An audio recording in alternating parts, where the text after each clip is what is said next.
To begin this episode, sis, I want you to picture it with me. It's 2 p.m. in the afternoon, maybe a weekday, say Tuesday. The house is quiet. The dishes from breakfast are still in the sink. And you are sitting on the bedroom floor, fully dressed, mascara still on from this morning, and you physically cannot summon the energy to stand up. You aren't crying. You aren't even sad. You are just empty. You are staring at the floor, wondering, what is wrong with me? You wrote the justice letter. You set the boundary. You said the no. You stayed in the chrysalis even when everybody was knocking. You did what I told you to do. So why does it feel like you are falling apart? And right there on the floor, the voice starts talking to you. It tells you that because you set that boundary last week, you broke something you can't fix. It tells you that you are weak, that you are failing, and that you made a massive mistake. Sis, listen to me because I need you to hear me before we go 1 second further. Nothing is wrong with you. You are not broken. You are not failing. You are just finally allowed to feel what you have been carrying, what you have not allowed your body to feel all these years.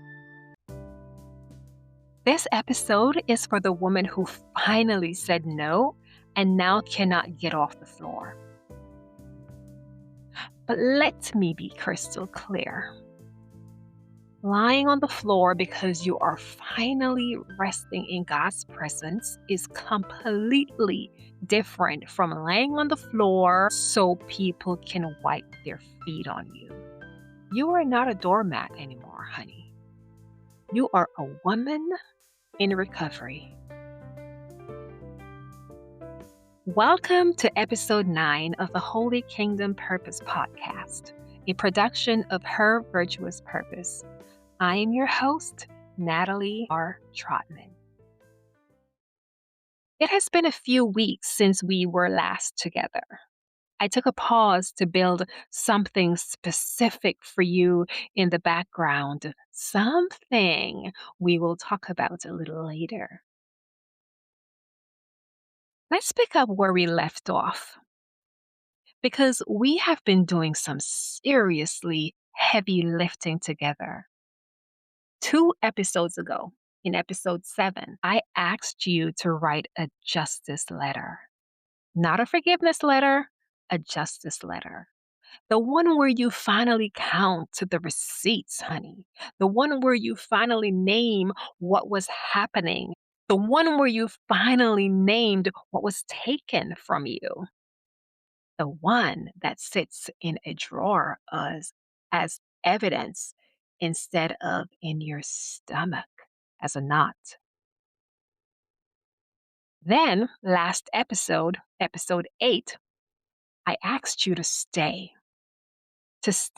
in the chrysalis when everybody started knocking, to stop apologizing to the people demanding to know when you would be done already. Between you and me, sister, honey, girl, that was a lot. I know that was a lot. That was years of suppressed truth, decades of swallowed words, a lifetime of pretending you were fine. And maybe even believing that you were fine. And in the span of 2 episodes, you stopped pretending. You started noticing. So today we're going to talk about what happens after. Because maybe nobody, not your pastor, not your therapist, not your best friend, not the Google, has prepared you for what happens to your body when you finally stop performing. That is what we are doing today. Are you ready? Come and sit with me, honey, or lay down, lean back, wherever you're most comfortable because we're about to dive in. Before we do that, check your shoulders. Make sure you drop them because if you did that work, if you actually set the boundary, I know exactly how you feel right now. You feel like you got hit by a truck. We are talking about the crash of emotions and the psychological hangover that follows. And here is the truth that you need to know right up front: your body is not betraying you, it is finally trusting you. See, for decades, your body has been on high alert. You have been holding your breath, bracing for the next argument, anticipating your mother's mood, managing your man's stress, and holding everyone else together. You have been white knuckling your life, essentially. But when you set that boundary last week, you didn't consciously say, okay, body, stand down. But by ignoring the knocks, your brain finally sent a signal to your nervous system that says, huh, we are not fixing this today. We are not fighting with anyone today. And, hun, your body listened all at once. Not because you are weak, not because your body is weak.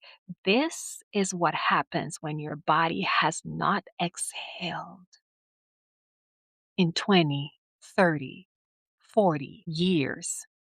Now it can finally exhale. Remember, we mentioned Elijah in 1 Kings 19? Elijah had just called down fire from heaven. He defeated 400 prophets of Baal. It was the biggest spiritual victory of his ministry. But do you know what happened the very next day? Queen Jezebel. The name might ring a bell. Yeah, that one. Queen Jezebel, the woman in charge of the system, the one who benefited from those false prophets and liked things exactly the way they were, she got angry. She hated the change. So she sent a message threatening to kill Elijah. Elijah had done the exact right thing for God. He won the victory. But the system fought back, and the scripture says Elijah ran into the wilderness, collapsed under a juniper tree, and felt so defeated that he asked God to let him die. This is exactly what happens when you set a boundary. You do the right thing for your peace and your God. But the family system that liked you as a doormat gets angry. They threaten the relationship. They push back because they do not like the change. And just like Elijah, even though you know you did the right thing, the pushback makes you feel completely defeated and exhausted. That sequence, hun, that is the Gen X woman who finally tells the truth at Sunday dinner and then cannot get out of bed on Wednesday. She can't get out of bed because for the first time in years, she's no longer running on the toxic fuel of bracing and people pleasing. Her body is finally processing the backlog of exhaustion she ignored just to keep the peace.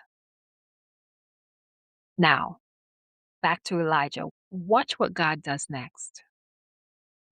God doesn't say, Elijah, get up. You have work to do. God does not say, why are you being so dramatic? You just won. God does not even say, pray harder, fast longer, get back in the spirit. What does God do?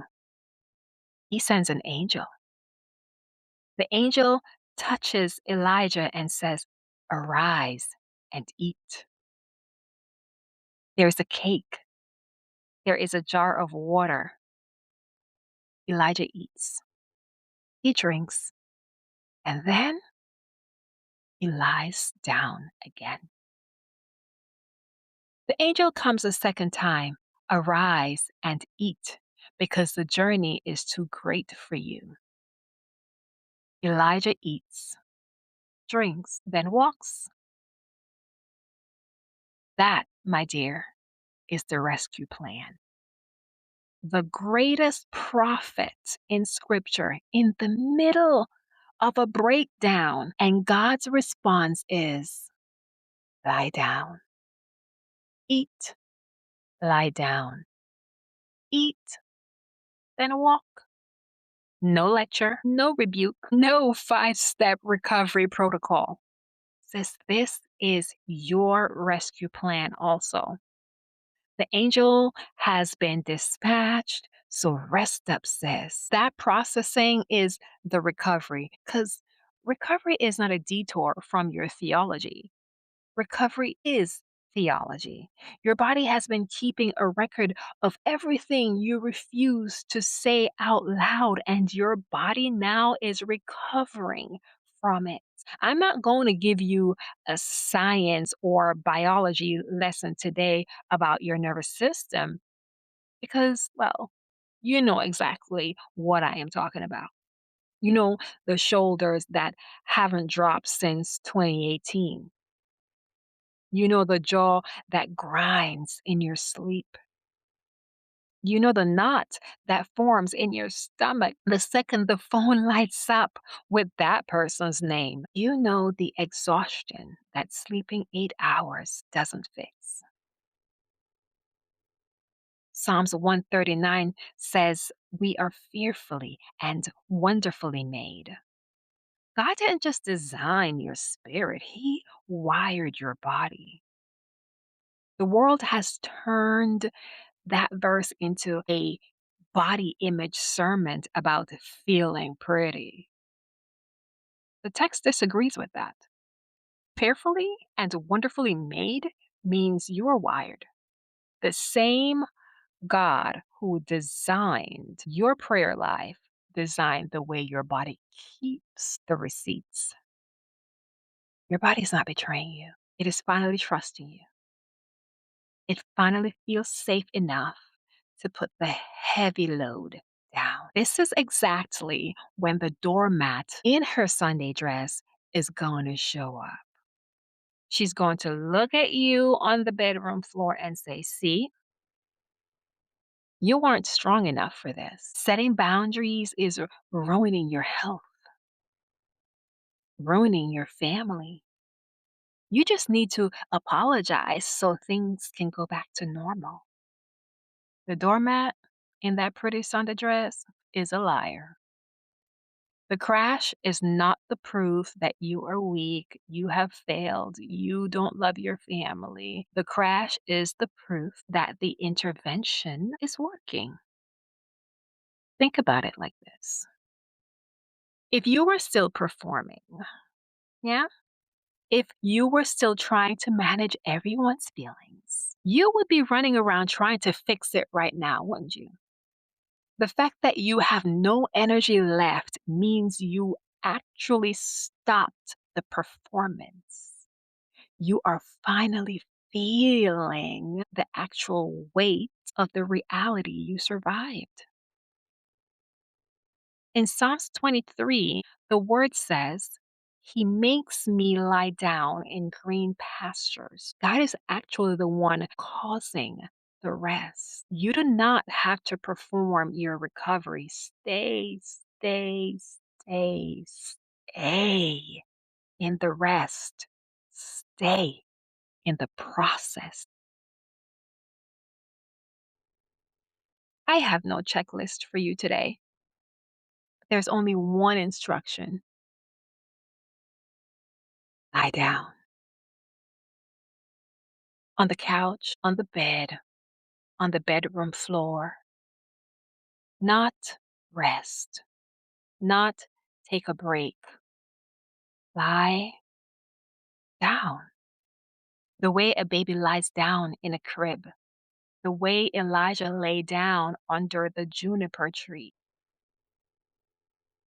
I do not want you lying down with a to do list running through your head. Let your body do what it has been waiting for years, maybe decades to do. If your husband is going to come home in 2 hours and need dinner, sis, let dinner be cereal tonight. The world will keep turning. The angel will bring the cake, eh? Your body is not betraying you. It is finally trusting you. Now, let me pause right here for a vital reality check. What we are doing in this season, I know it's heavy. The chrysalis is sacred ground, but it is not always safe ground to walk alone. If you are feeling overwhelmed, if the crash feels too heavy, or if the things surfacing are more than you can carry by yourself, please see a mental health coach or a licensed therapist. Honey, there is no badge of honor for suffering in silence. The force has a team. I am a Christian mental health coach and I am available if you want to take this deeper. But whether it is with me or someone else, get support. Your healing is too important to gamble. Last time we spoke, I told you to stay in the chrysalis. This week, I am telling you that the chrysalis is sometimes horizontal. The significance of that is simple. Horizontal means total surrender in prayer. It means you stop standing up to fight. You stop pacing the floor to figure it out, and you let gravity and God's grace hold you. Stay there as long as your body needs.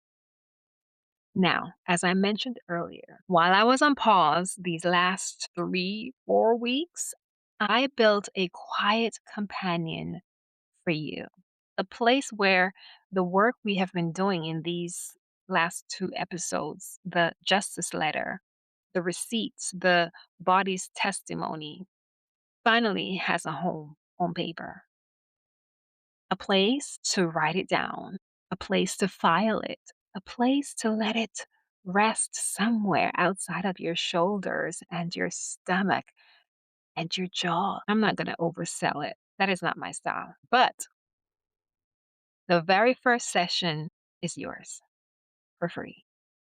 No cost, no catch. Just the first pages that I created for you in this workbook. It is the audit. It is where you finally count what was taken. It is the first session of something I built specifically for the woman who is sitting on the bedroom floor or in her car or wherever at 2 p.m.